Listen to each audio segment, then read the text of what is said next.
Hi, my name is Steve Turner from Giving True Music. Today we are going to learn how to repair djembes and ashikos. These techniques I'm going to show you today will work on either type of drum or any drum that's done with the traditional Mali weave.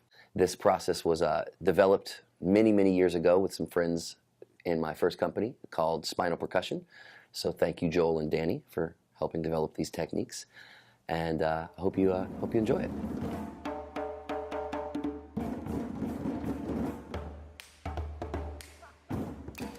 The first thing I want to show you is how to put the double cradles on the top ring.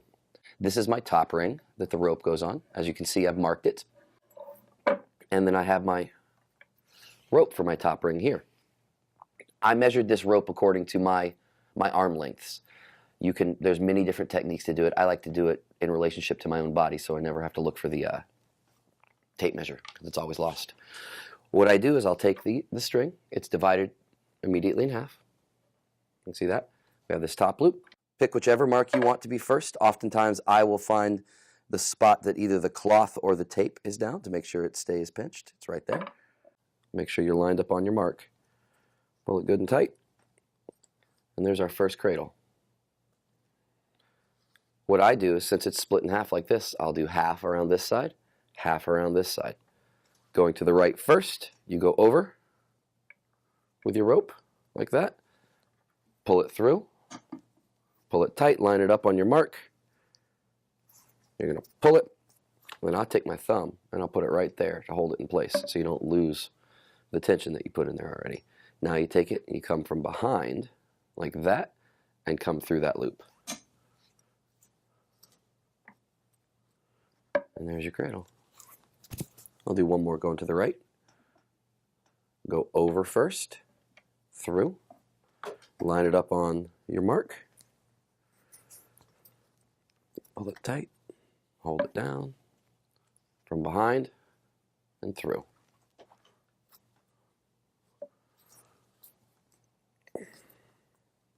And there it is.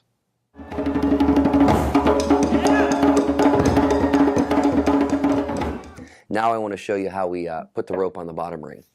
This is where we diverge a bit from the traditional methods, and what I think makes this process so much quicker, at least in the lace, as far as the lacing goes. So here's how it works. On the bottom ring, instead of double cradles, like the traditional way, we do single cradles. So I'll take about that long at the end of the rope. I'll come over the outside of the ring. I'll come around that rope and then through, leaving me with a moderate size little tail. Don't worry about tying that off. I'll show you how we do that at the end.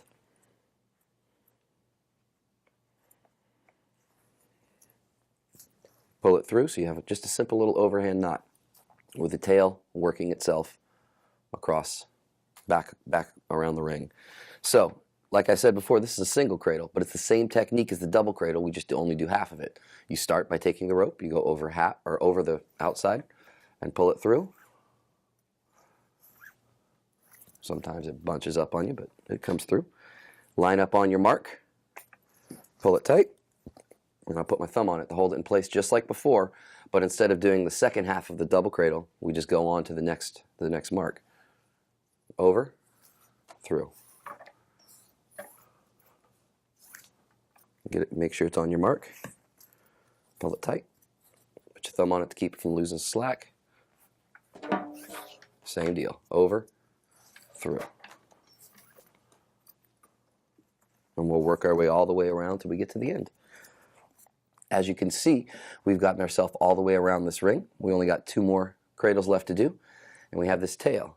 All you do to put this tail away is go do the half cradle right over the top of it. So I've got a hold of it in my finger here.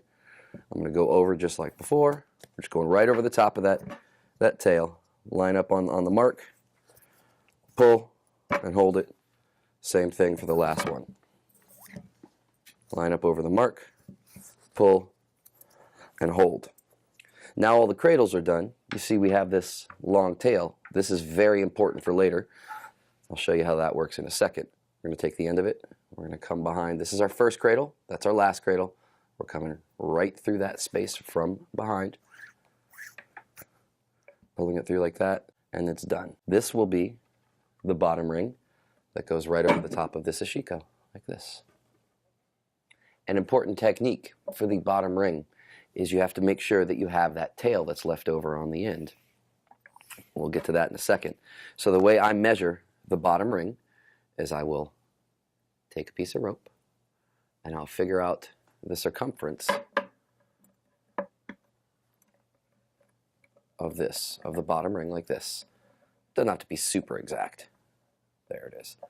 So we have that distance right there. That's the circumference of the bottom ring. And I'll take that times 5. 1, 2, 3, 4, and 5. That way you make sure you have enough at the end left over for the tail and for the lacing.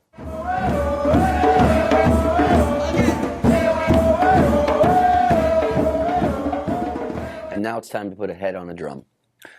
So as you can see, we have our goat skin laid out. This is the outside of the goat laying up. That's important. We take our flesh ring, try to center it on there as best you can. Perfect. And then you take your rope ring and you place it on top of that. Very important that the knots are up. Common mistake is people put it on upside down like this. So make sure that the knots are up. Like that.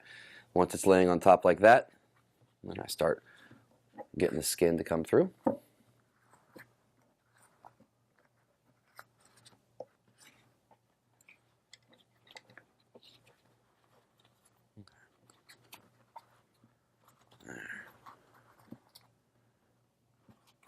A lot of people have different techniques for this. I just try to center it like that as best I can. Then I'll take this and I'll flip it so that way your finish knot for the top rope ring is on the opposite side of you. It'll make sense in a minute. Then we take our drum. You can see this is the bottom ring that we prepared. Here's our lace rope that we talked about, left over on the outside. I take that and I face it directly on my side. So that way, place the drum in there, try to get it to seat. There you go. That way this is exactly opposite of that. So when I'm lacing the drum, I know when I'm halfway to the other side. I set this off the edge and we're ready to start lacing. Now here's where the speed part of it comes in. This technique allows us to take rope directly off the spool, so you don't have to pre-cut and know how much rope you're going to use for the drum. You also don't have to chase your rope through. You'll get to that in a second. So what I'm doing, take the end of my rope, figure out where I'm lined up. You want to try to make sure that your cradles, these cradles, line up in the middle. There we go. Line up in between the two bottom cradles. Cradles on the bottom ring lands in the middle, in between each one of these cradles, as you can see. So, you come up here. Single string coming up between these two cradles here. Here's your lace rope. I'm just going to lay that over the top of that for now. I'll take my lace rope and I'll go right here and I'll pull it tight. So as you can see, this is your spool rope. That was your lace rope. We came around. Important that you always come from behind. Get it right there. And I'll just tie this off. Let's just tie it off like it is. So there's our first one. Now, coming off the spool, I make a loop. I come up. In your next space of cradles, comes up like that. Take your lace rope, come in from behind it. And then take this, go from behind that one.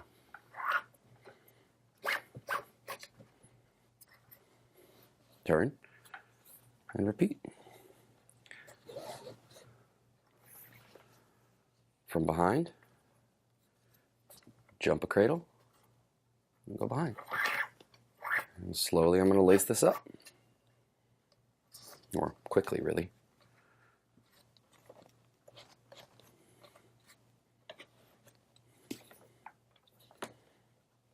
Make your loop. Next cradle. Bring it up. Come through from behind like that. And then come around and go behind the next cradle. And that's the process that we repeat until the drum is laced.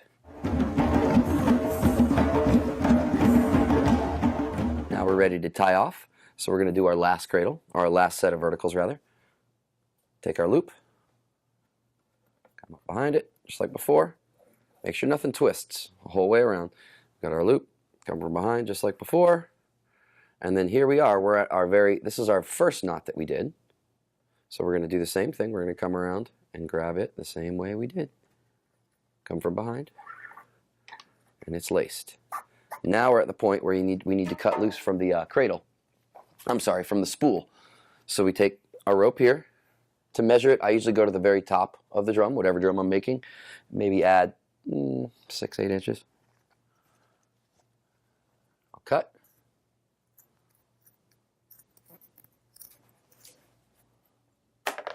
And now we need to make sure that this rope is secured. So we take our lighter, drum maker's important tool.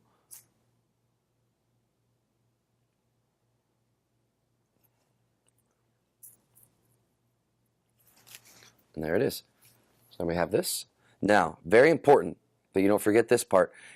This is the other side of these two verticals. All the verticals are in pairs. So this is the other side. So we have to come around this last cradle, like before, right here. Then we're going to tie off to the same rope. Now this is the one time where I come from the front instead of from behind. The reason being, the logic being, is that this one came from behind, so this one's going to come from the front. The first knot and the last knot, coming from opposite directions. I don't think that's super important, but it's the way I do it. And now we're tied off. We can worry about how to secure those a little bit later. Right now it's tied off. Now what we need to do is make sure that this lace rope is tight. So what I do is I start at the first one, and I pull down, I'll chase it around, getting the slack out of it. So that way the lace rope is very tight. Pull down and set it. Pull it down and set. Pull down and set. Now we're getting to the end, so it's going to start coming through here. So I've got to start grabbing it from here.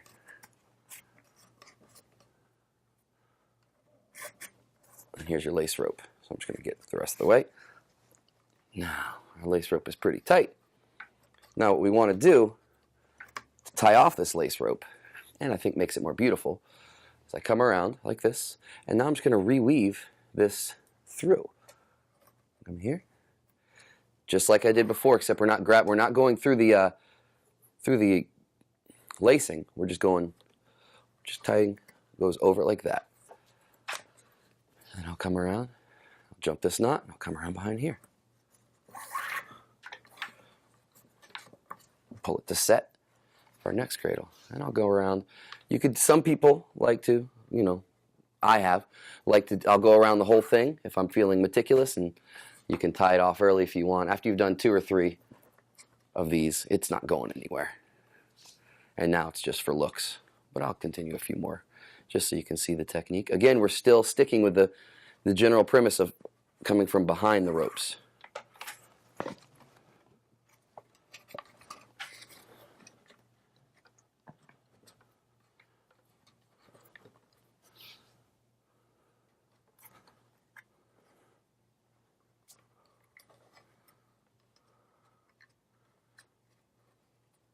Come on now. You can see sometimes it'll fight you, but you'll get it. Get in there. There we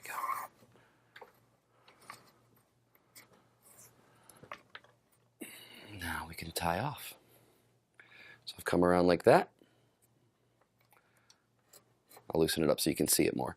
We've got our loop like that. I'll come in behind it like that. And go like that. Now here's where it can get a little bit tricky. Here's the part where we tie the lace rope up. Same beginning as before, from behind, except this time you've got a loop. Bring the end through. So we go there. Now I'm going to take this and go behind all of it, like that. You got a loop, and you come through.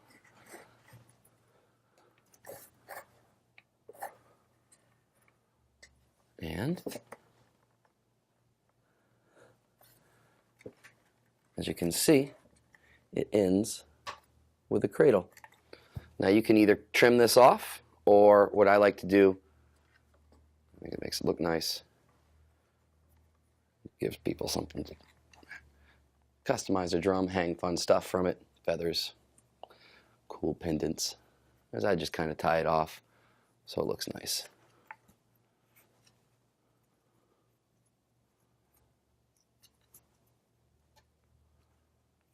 And there it is. Now it's time to take the slack out of this drum, so that way we can begin to set the head. It's very important in the beginning not to put too much force on it, or you're going to pull your head uneven. Now, I'm going to take the slack out of this drum while it is upside down, which means I need to go the opposite direction I'm going to want to tie my diamonds later. I know that sounds confusing, but it should make sense at the end. So I like to tie my diamonds to the right, so I'm going to take the slack out to the left. So here is going to be our first rope, and we're going to take the slack out, get everything out of the way, and then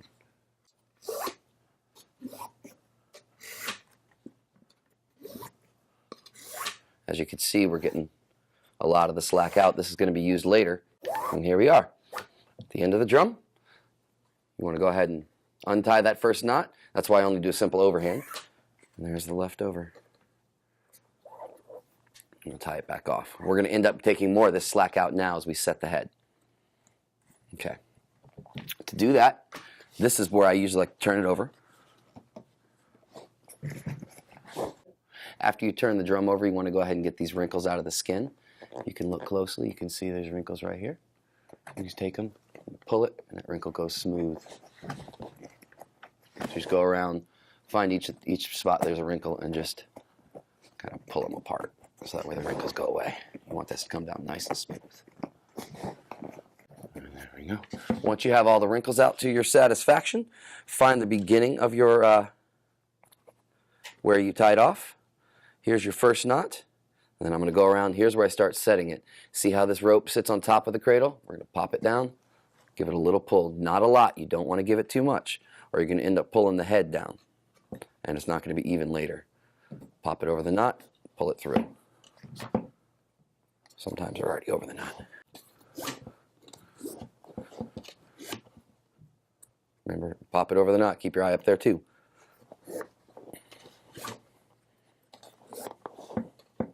Already at the halfway.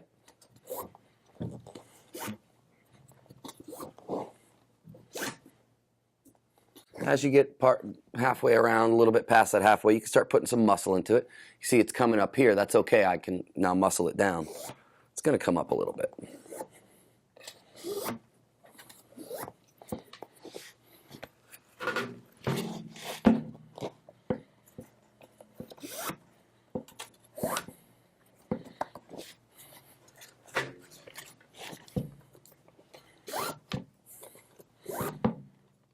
There's a lot of different tools that can be used when you do this. There is a clamp, something called a clam cleat. A lot of drum makers like to use it. Saves their hands. I use it at a different point in the process. Right now, I'm not really putting enough force on it to do much damage to my hands. And I've done this enough to where I've developed a few calluses.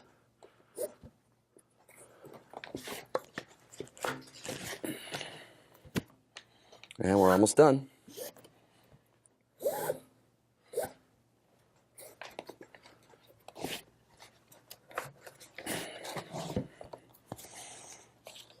We got our last knot. We want to work the slack out of it.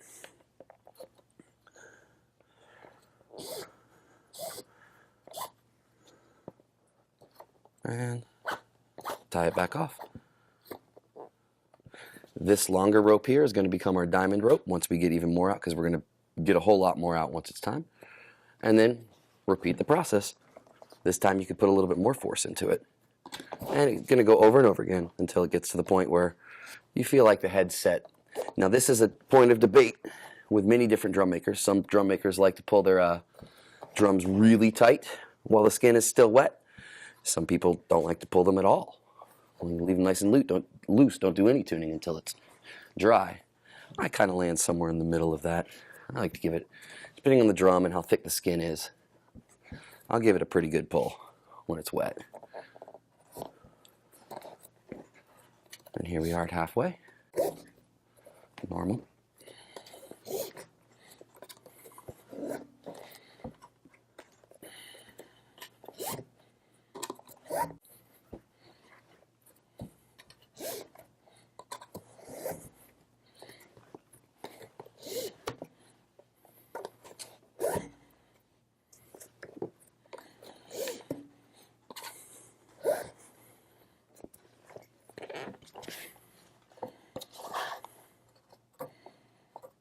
We got to our last knot. I'll loosen it up like this.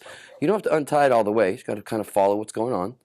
Comes in behind here, so this will be the one you pull to get that slack out. Pinch it. Pull your knot through, and now you're tied off. And that should give us a pretty good, even set. Not too bad. Not too bad at all. After you've pulled it pretty snug, you've got your head set pretty well here. This is the point where you have some choices ahead of you. A lot of drum makers will cut the skin now. Some will roll the skin. I usually choose to roll it. I've found the best technique for rolling the skin is to let it dry for a few hours. So obviously we're not going to do that at this exact moment, but I'll show you how the technique of rolling works. You just take part of it and give it a twist. Roll it up into itself like this. Once it's a little bit dry, it stays in place better. A little dab of super glue sometimes helps too. And go around.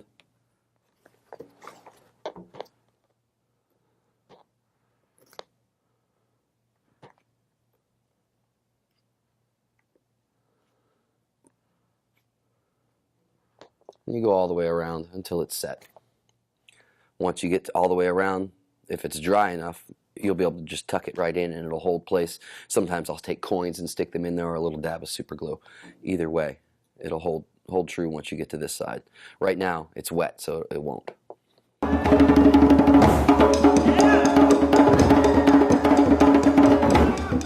Now we're going to take a drum that's headed already. As you can see, we have our tie off just like we had on the other drum. The skin is rolled like I was showing you. That's what it comes out like. We have our tie off. This was our one. This is the end we're not going to use. And then the long end here, this is what we're going to tie what's called diamonds. This is also called the Molly weave. We're going to take the end of our rope. And the starter one is always the one that confuses people. But remember, it's 2 at a time. So you can see them here coming off this top cradle. 2, 2, and 2. So you really have a choice to pick whichever one you want to start with. This one is usually the easiest because it's the first one, but I've seen people skip. So what I like to do for the first one at the very least is do a locking Molly weave. I'll show you the difference between those two.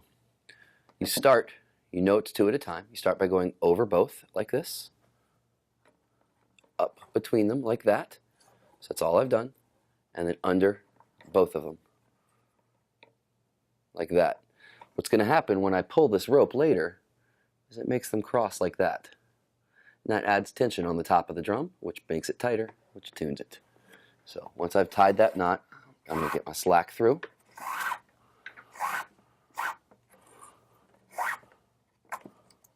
I'm going to get my slack through on this side.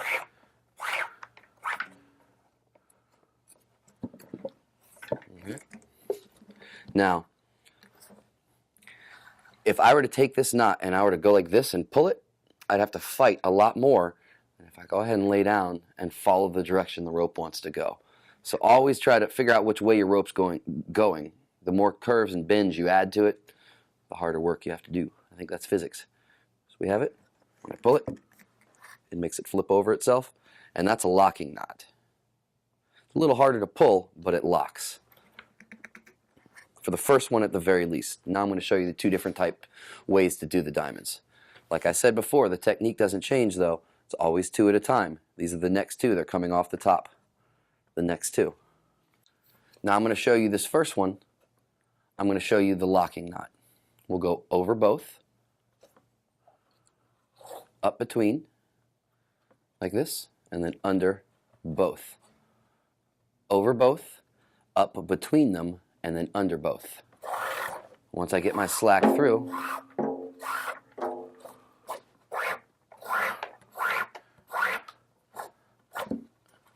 you want the knot to sit low. The lower it sits, the more value it's going to have, the more tension it's going to put on the top of the drum. Again, don't make the mistake of trying to pull it this way or even this way. Pull it this way, the way it wants to go.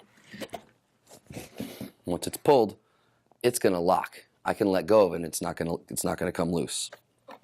Now I'm going to show you the one that doesn't lock. This is easier, but it doesn't lock, so you have to kind of keep track of it. I'll show you what I mean. It's the exact same knot, except it's backwards. You start by going under, through, and then over. We'll get our slack through. It's going to even look almost the same, except you'll see what happens when I let go of it. So there it is.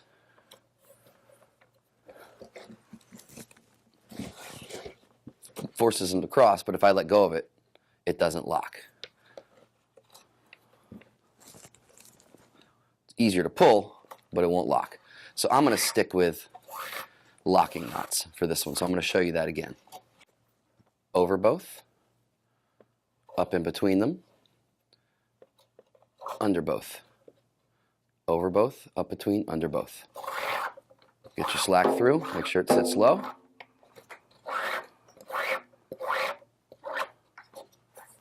And make sure you pull the direction the rope wants to go. Like that. See how it locks down? It creates this triangle, which they call diamonds for some reason. Again, I always try to make sure that this doesn't want to go uphill, or it wants to go uphill, but you don't want it to go uphill. You want to try to keep them low and flat.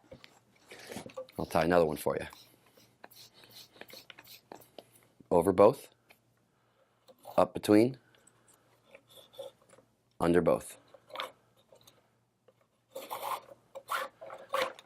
Take your slack through, keep it sitting low. Get this one through. Again, make sure you're pulling the way the rope wants to go. And here we are. Now we get to the finishing. You can do as much or as little as you like. You tune it to where you want it. I probably want one more, so I'll do one more real quick.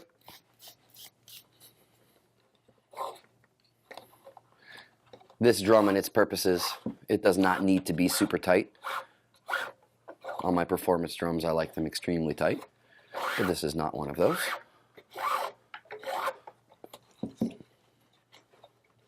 Over both, up the middle, under both. Pull the direction the rope wants to go. Try to keep it from going uphill. There. Now I can teach you how to do the handle, because you got to get rid of this rope. Some people just wrap it around the bottom. I like to turn it into a handle. Now, to do the handle, you just need to make a loop and find a spot to put it. This is not consequential to anything. You just want to have a place that is anchored. So I usually go back to this part of the previous diamond, or this one, whatever it seems like I can get this loop underneath. There. So now I just created a loop for myself. The knot I'm going to show you, I've seen done with in crocheting, and I've seen it done with extension cords to keep it from tangling. So chances are a lot of you know this knot. We got a loop that we tucked through here. It's anchored. It's not going anywhere. And we have this string right here. You reach through the loop and you grab that string and pull it down. Make sure it's tight. Reach through the loop, pull the string so it's solid. Reach through, pull. Reach through, pull.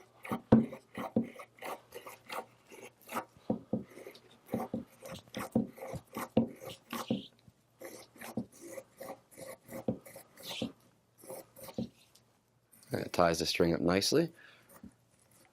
Hold on.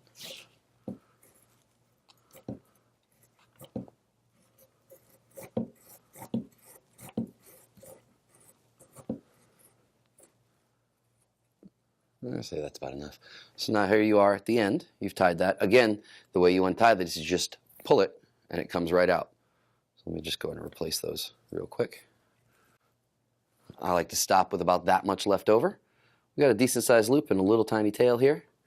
Now I'm going to find somewhere to tuck this, and it becomes the other part of your handle.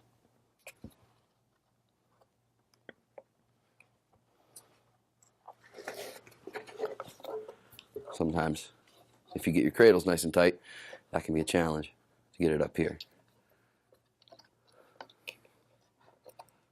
There we go.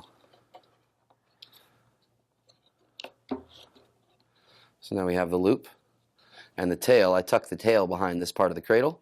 I'll bring it through that loop. I'll pull it tight. You can either tie this off. I like to even make it look even nicer by just weaving it back through itself, and it kind of almost splices it to itself so it becomes invisible once you get everything tucked in.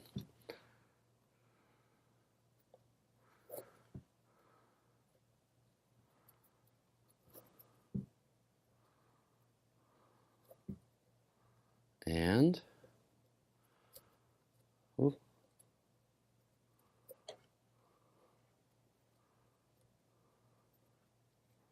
almost there, and we are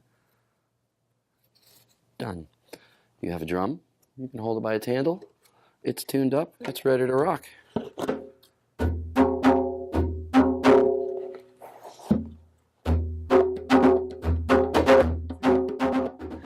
First, I'd like to say thank you so much for watching, and I hope you enjoyed this video. More importantly, I hope you learned something useful. For more information about drum making, our drumming programs, and custom drums that I build, please visit givingtreemusic.com. You can email me through that site. If you have any questions about what you saw here today, I'd be happy to help. If you're interested in our outreach programs at youth detention centers and special needs groups and youth at risk, you can visit our nonprofit site, rhythm-changes.org. Thank you so much for watching, and I hope you have a wonderful and blessed day.